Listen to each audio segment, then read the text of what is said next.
Good morning, everybody.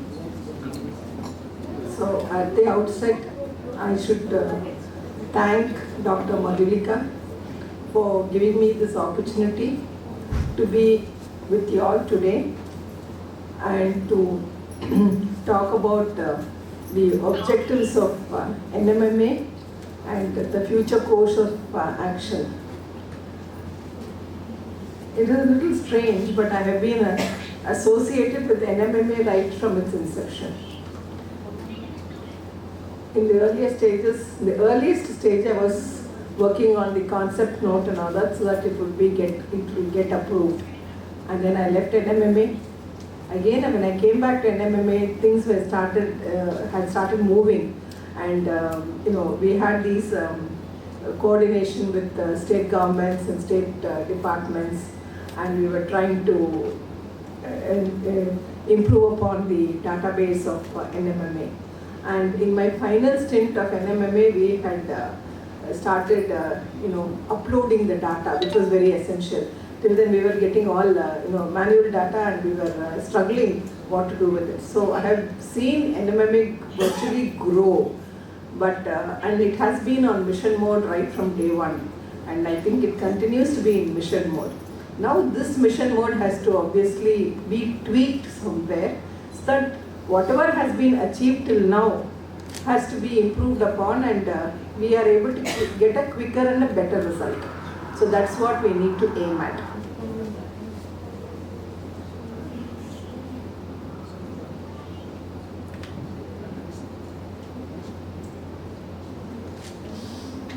So just for a very quick recapitulation, this NMMA was conceived at the end of the 8th 5-year plan and became operational during the 9th 5-year plan. Today there are no 5-year plans, so that means itself it's a very old concept. So the initial stage was from 2006-7 to 2011-12, hoping that we will be able to achieve everything within that 5-year period. But how wrong we were is understood today, because we were not able to make much progress, because it's very simple fact is such a huge country, vast country, where to start and where to, even start forget creating the database. How do we go about this work? That itself was a challenge.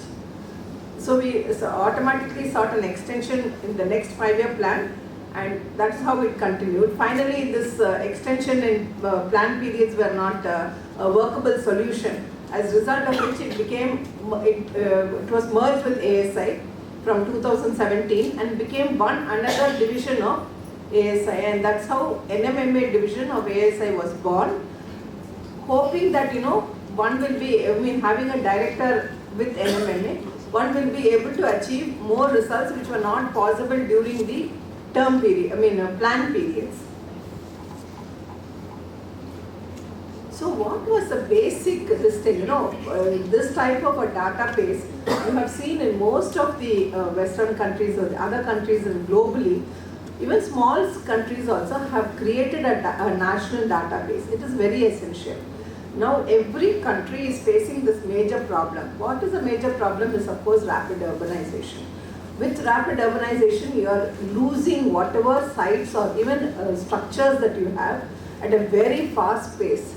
This is something we need to tackle, and this is how the one way of trying to tackle this is by first getting your database through, and at least trying to understand what we have. In course of time, even if we are going to lose it, at least we will know that this is the sites or the structures that existed once upon a time. So that was very essential. That was a basic concept for which this whole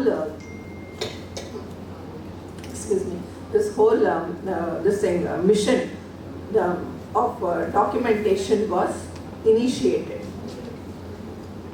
Once this database was made ready,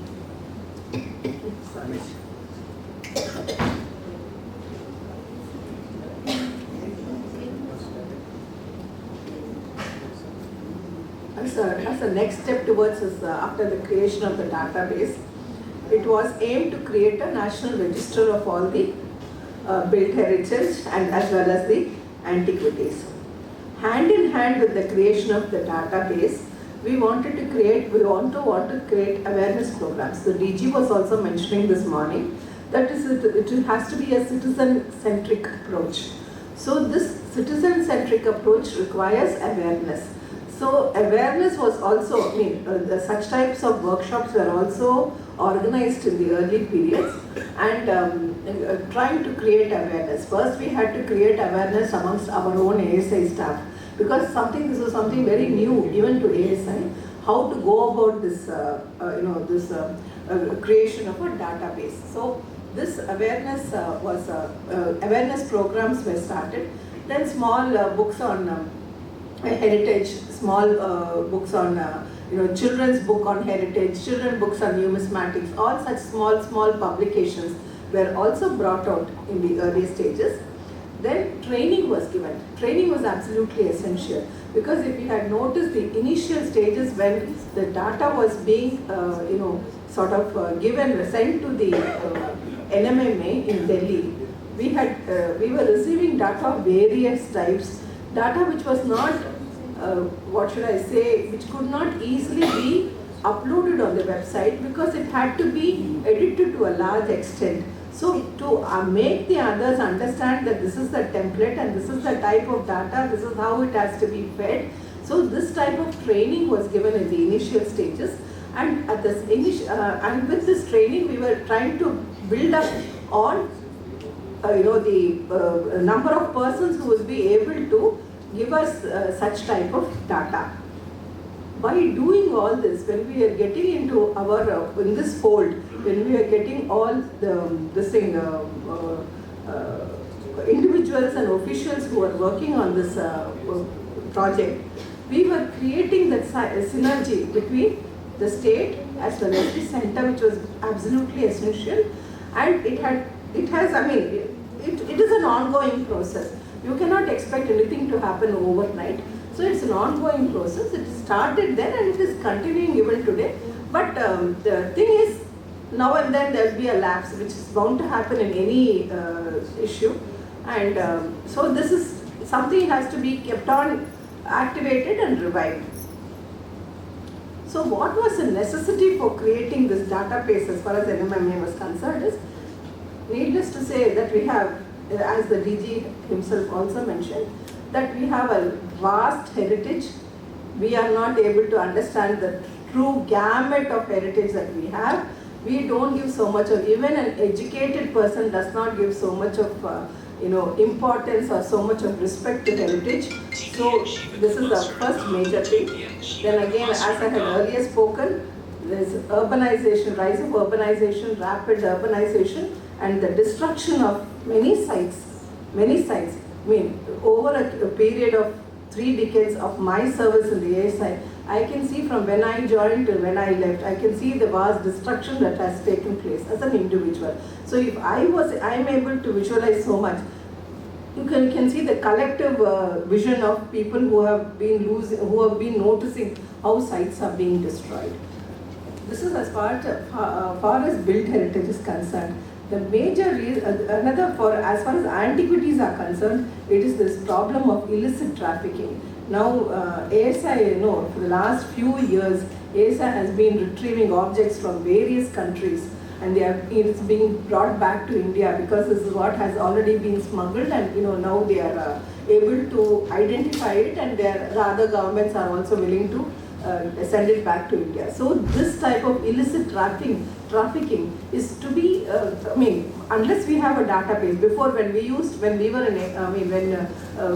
during a theft of an object, we used to really run around for photographs, because most of the photographs, if it was a protected monument, will be immediately having the photograph on hand. But if it's not a protected monument and the sculptures are not protected or whatever it may be, we used to find it a great problem to even identify what sculpture has really been lost and how it looked like. So this database, as far as antiquities is concerned, this is the primary reason why it is required. And once this is the beginning, the base, then it needs to be documented for all research practical purposes, research purposes, for anybody to identify what is their heritage, whatever, all these reasons, and of course for planning also. Nowadays, you have the creation of so many national highways, all these things are coming, infrastructure development. For all this, then so many sites are bound to be destroyed in for the sake of development.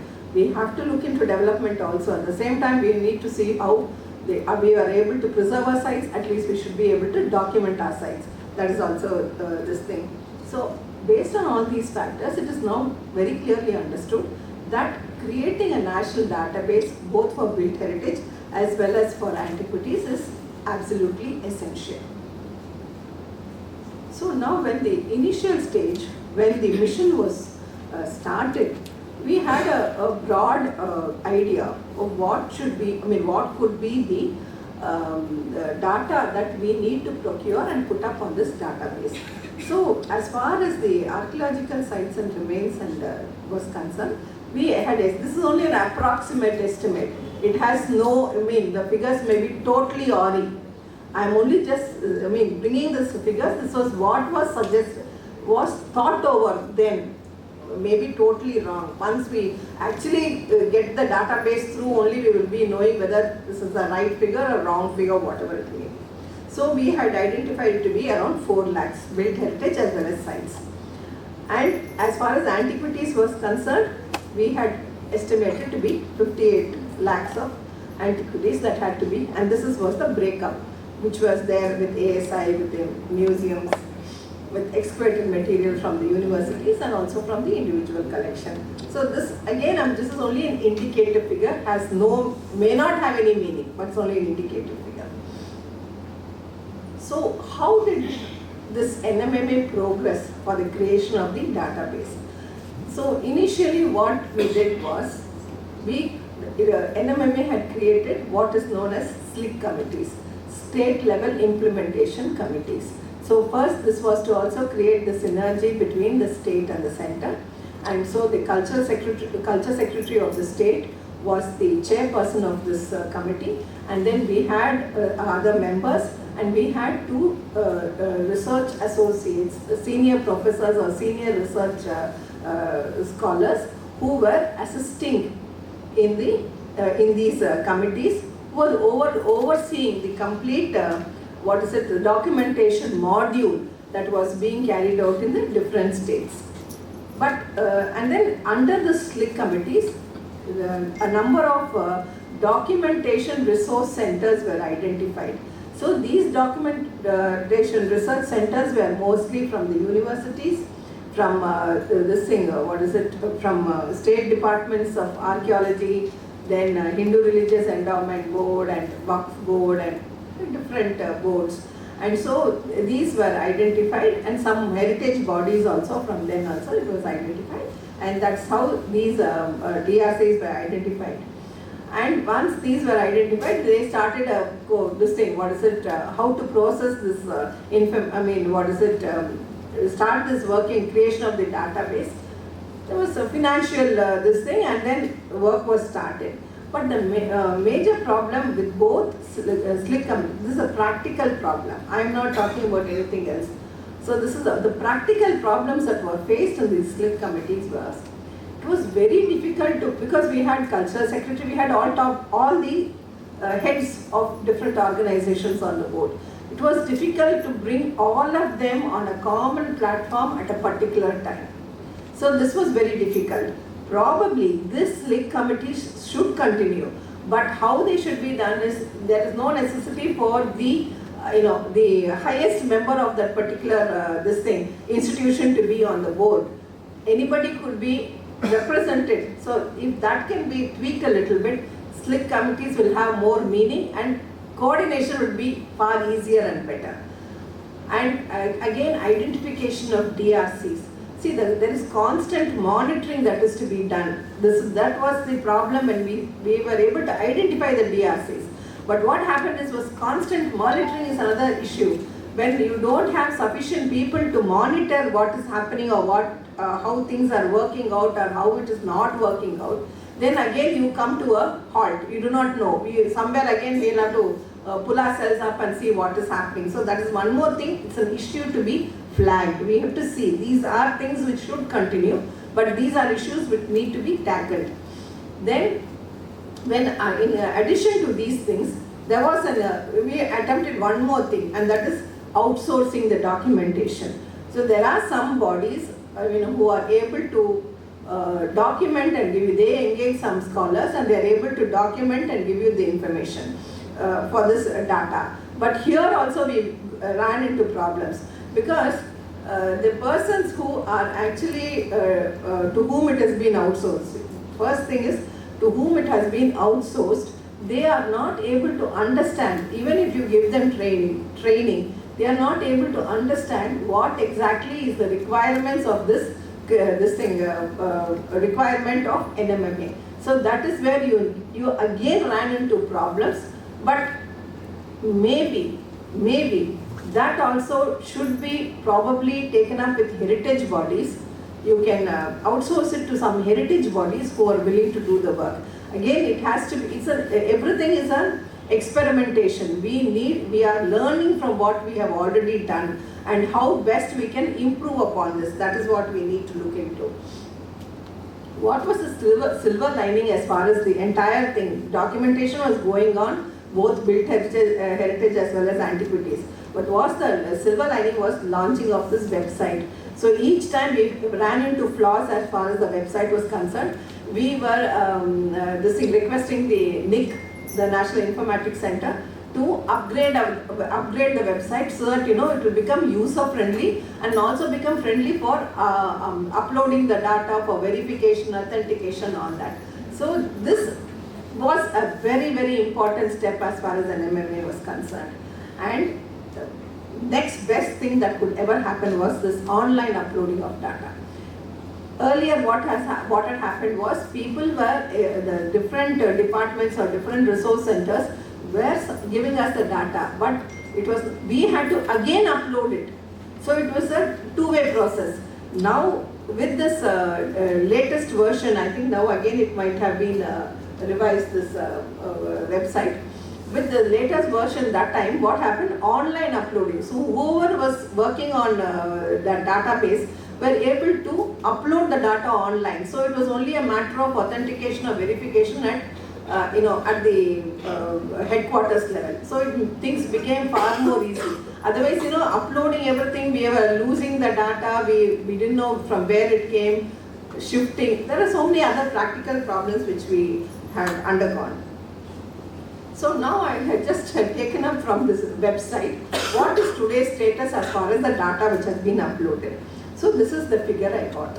So as far as Antiquities was concerned, it is 12 lakhs. I am following whatever you gave me to letter and spirit, okay? And I am only trying to make certain suggestions. So, it's only... We have added 95,000. Huh? We have added 95,000 after you left. Today's, this thing. Oh. We have added 95,000 after I left, okay. That I don't remember how much it was there then. Today's this thing. Yesterday I just checked on the website. So this is the figure that I have seen. So now, just to thing is, to reach this figure itself is a real Herculean task. It has been reached, but now we need to see how this figure can be improved, how the more data can be added to this website. So that's how. So museums are one major source of, as far as antiquities are concerned, museums are one major source of objects, where you have objects, and it can easily be, the easiest source for uploading of data will be the museums. Apart from that, we need to tap other sources which will be having objects which could be uploaded on this website. That is one thing. Is departments like the customs department, the postal customs, the air customs, then these two, postal and air customs, they have a lot of objects which they have seized, and they are very also stored in a very poor condition. I don't know, I have seen personally how they have been stored. So these are things where again you have to tap these departments, and probably you can also start documenting these material which is available in these departments. Then we regularly, before the Archaeological Survey of India started registering objects, whether it's antique or non-antique, you have this thing of registration under the AAT Act.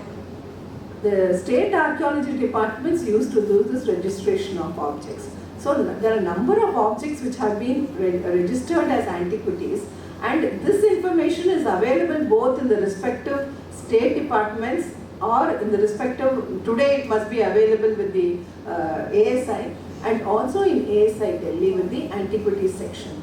So this is another thing, that those which have been registered by private individuals and which has been registered as an antique can also be uploaded on the website of NMMA. So there's one more source from which you can get material. Then appeal committees which are regularly held by the ASI, appeal committees also declare quite a few objects as antiquities. So, and because after the appeal committee there is no further question of appeal as far as art objects are concerned. So these which have been declared as antiquities can also be included in this NMMA register. Then one more thing is, today there are a lot of people who have a lot of personal art collections. Even in the income tax, what has happened is you can declare, rather it is mandatory for a person under the Income Tax Act to declare their art objects if they are having a turnover or if they are having a personal income of over 50 lakhs or something like that. There is a clause. But all of them need not be antiques, whoever has, has declared any art object.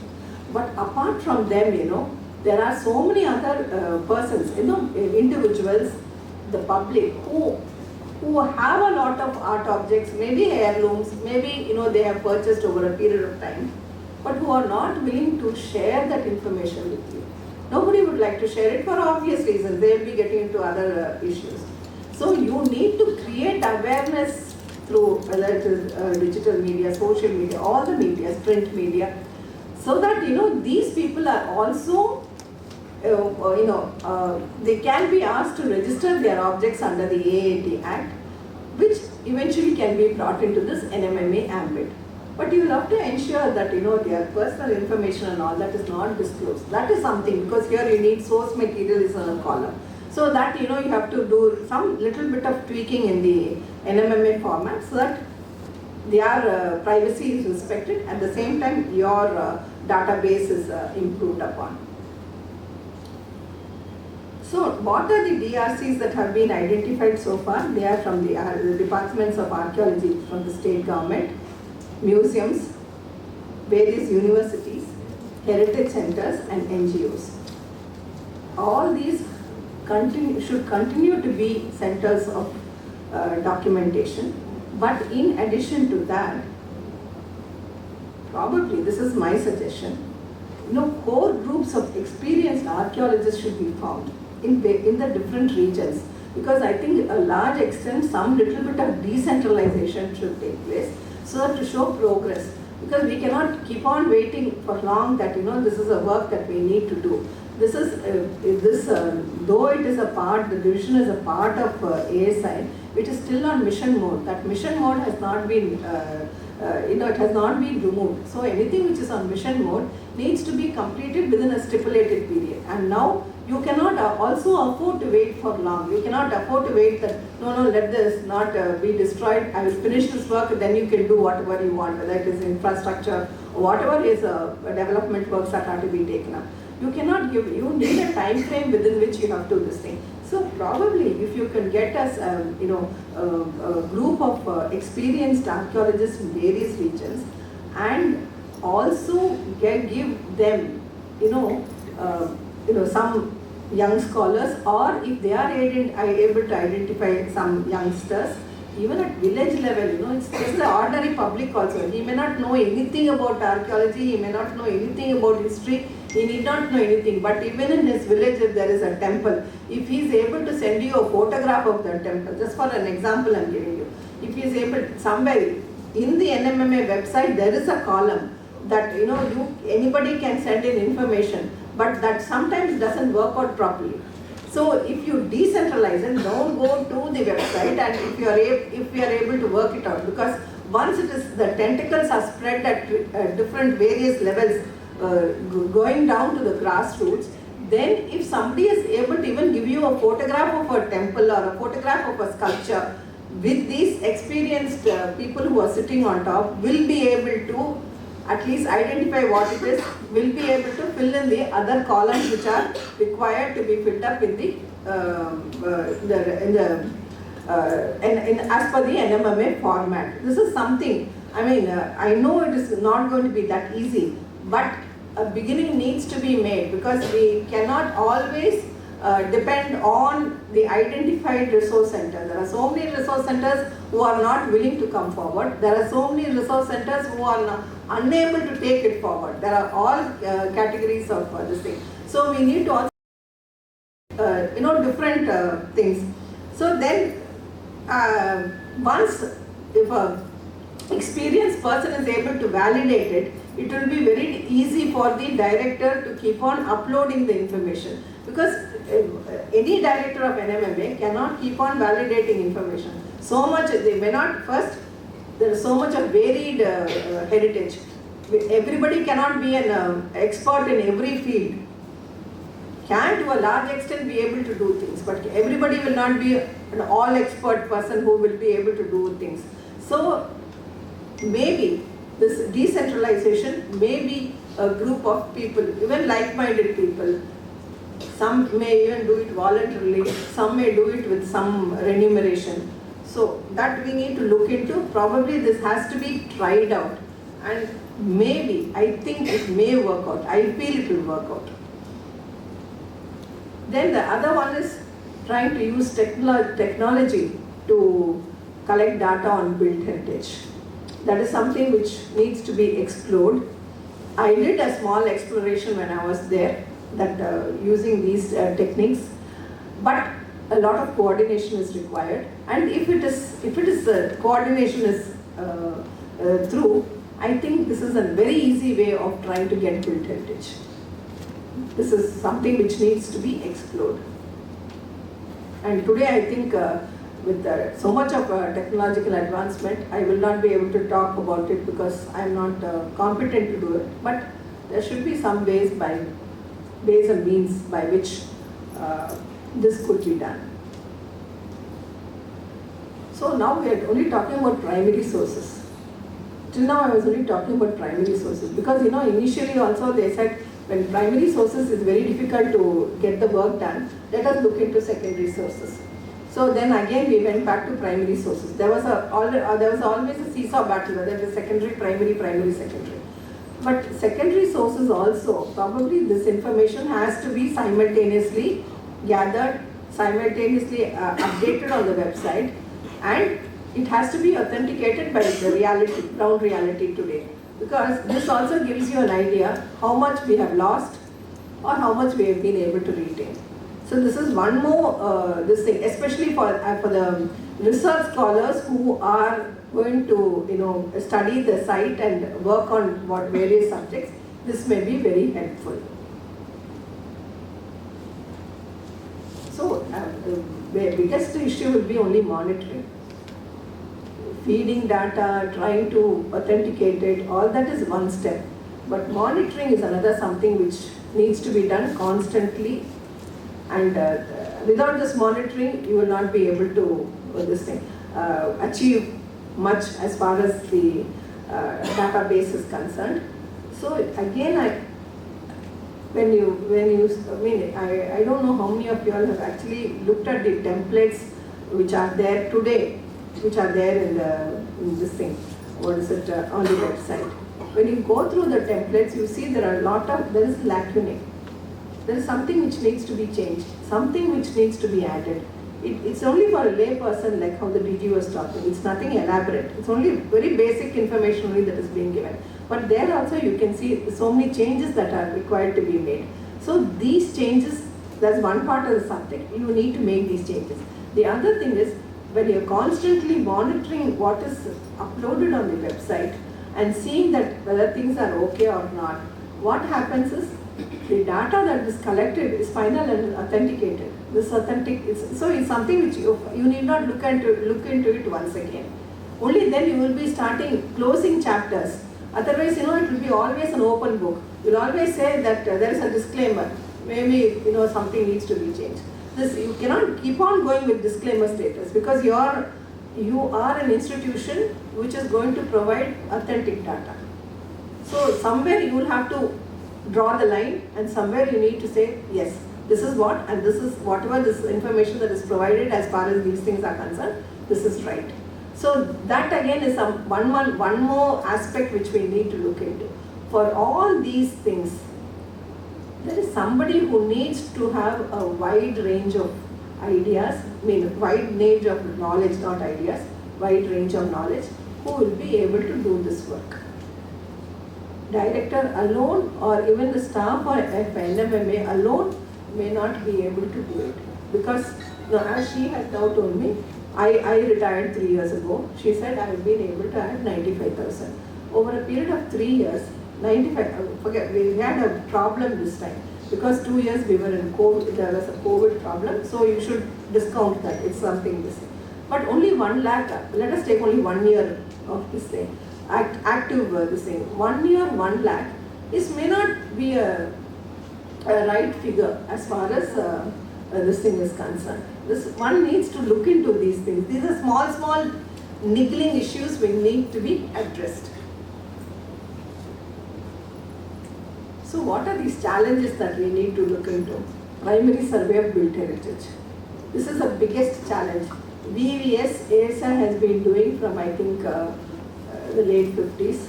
Village to village survey was started in the late 50s, recommendation from the Kaaba. And then even from the simultaneously most of the universities had given PhD topics to their students, which was basically archaeological survey. So they were trying to cover, I think he will be able to tell me that. Most of them were given this type of subjects, trying to cover a large area, trying to do field work and field survey. So this is something which again somewhere down the line we have not touched upon. So this is something which again has to be revived, but again this we have to look at it with some, whether with technology based this thing we are able to achieve this primary survey. But this is the biggest challenge, and for this database primary survey is absolutely essential. We cannot go on secondary sources. Then when we have to create this awareness for registration of objects by private individuals, that is again something which we need to look into very seriously, because private individuals are not going to be forthcoming. So that awareness we have to create and ensure that all their collections are also brought into this fold. And then the basic thing which we need to do is this type of awareness by inculcating respect for cultural heritage, especially amongst the youth. Only then can we really achieve things, otherwise it's going to be very difficult. This is again, I feel, we'll have to empower the officials of the mission. If today Dr. Madhulika is the director of the mission, she should ensure that she should be given the powers to ensure that people report to her directly. That is very essential. If there are 2-3 rungs below and it comes up, she will not be able to. Anybody who is there. Today she is there as director NMMA. Tomorrow anybody else will be there. There should be direct control. Only then things will really work out. Because I have noticed that myself. When I was serving as director at NMMA, there were 5 young archaeologists who were assigned to me. And I used to regularly monitor their work. They used to only report to me. And I also was able to get the work done from documentation done of the excavated objects in Delhi Circle. I had taken that as a pilot project. And I was able to get that documentation of Delhi Circle objects within a matter of 2 months. So that means because I was having direct control and I was monitoring. So until she has a direct control, not going to be possible of the various circles which are there all over in the country. And every ASI circle will have number of excavated objects and so many other objects also. So that is, I mean, it's very essential. Even if I think nowadays she has some more young archaeologists with her. So those young archaeologists should be, asked to report only to her. So only then, whether they can be in the different circles also, but they should be reporting to her. That is something which probably an administrative, this thing has to be made so that it can, this thing. Then to involve more experienced archaeologists, that is also very essential. Because the outcome, the final outcome is something which we need to look into. And for that, you need somebody who is experienced, who will at a glance be able to find out when you are doing the editing or whatever. At a glance, one will be able to find out what are the mistakes, what are the corrections that are to be carried out, and how best this is the final result of this database. And finally, of course, remuneration is something which, which needs to be looked into. That's something which, I mean, it's very difficult. I give her 100% credit. She must be struggling to get that thing done, which is very difficult. But that is also to be looked into. It's very difficult, I know that. But that is something also that one needs to look into.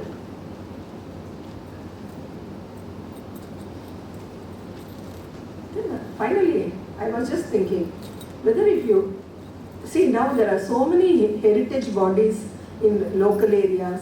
There are so, if you take out the paper or if you look at the digital media wherever, there are so many people, public, who are interested in going on heritage walks, who are wanting to know what is there in their locality, who are discovering certain things and who want to publicize their discoveries. See, there are different different types of people. Whether we can tap these type of people, and give them some short term, you can, even college students these days take up even 2 months, some part-time employment or whatever it may be. So many other disciplines they take up. So whether, the professors are able to, bring about the students for taking up some short-term course, works, projects or something like that, and they are able to give you the result. So in a way, it will be something like your internship. In another way, they'll also be learning something new. They will also understand what is field work. They will also understand what is documentation. And the most important all, you will be creating interest in their culture, in their heritage, which is, everybody wants other disciplines. This discipline of culture and archaeology and history is something which has taken a very, very back seat. It has receded totally into the background. So probably, if students are willing to come for any short term, during holidays, they are able to do some work, you will be able to say that if you just take the number of students who are there, and even if 10% of the students in a single college is able to come forward and say, yes, we will do this work, then that itself you will be able to achieve quite a bit which you will not be otherwise be able to achieve. So probably this is another source which could be tapped, so that finally it's one thing to do study the data available. It's one thing to help research scholars study the data. It's one thing to do a statistical analysis of the data. It's one thing to analyze the data. All these things are a corollary of the basic, and the basic is creation of the data. That is most important. Unless the data is created, you cannot do anything else.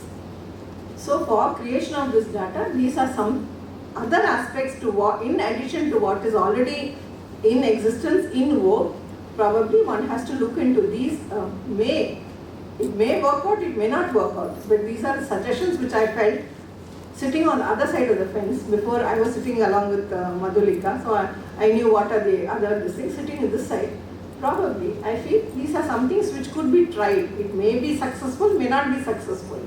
But at least every time we need to keep on improvising, we need to keep on improving, we need to keep on looking ahead and see how best we can complete this work of creating this database of built heritage and antiquities as fast as possible. I think that should be our final aim and goal.